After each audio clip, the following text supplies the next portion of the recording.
बहुतेक नेते प्रयागराजला गेले, संगमावर डुबकी मारायला. आपण नाही गेला, शिवसेनेचे वरील नेते नाही गेले. भाऊसाहेब देखील जाणं अपेक्षित होतं. प्रश्न चांगला आहे तुमचा. सरसंघचालक मोहनराव भागवत गेले होते. सरसंघचालक मोहनराव भागवत गेले होते. आम्ही त्यांना फॉलो करतो. तुम्ही त्यांच्यावर टीका पण करता. ते आमच्यावर करतात.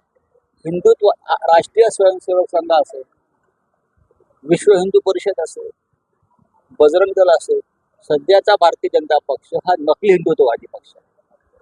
आणि त्यांच्याबरोबर हे सगळे आहेत, हे शिंदे फिंदे मिंदे, बरं का, हे डुप्लिकेट लोक आहेत. त्यांनी आम्हाला हिंदुत्व शिकवू नये.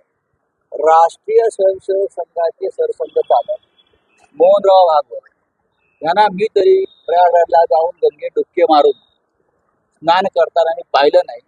आम्ही सगळे म्हटलं सरसंघचालक गेले की त्यांच्या पाठोपाठ आपण जाऊ. म्हणजे ते गेले असते तर तुम्ही गेले असते. नक्कीच आमची अशी योजना होती की सरसंघचालक गेले म्हणजे भारतीय जनता पक्षाचे जे प्रमुख आहेत, मूळ प्रमुख, तर आमचं जाण्याचं नक्कीच ठरलं होतं की आपण सरसंघचालकांना फॉलो करू. ते धर्मक्रांतीचे जनक आहे. त्यानंतर संघाचे इतर जे प्रमुख लोक आहेत सगळे आम्ही त्यांच्या मागे होतो.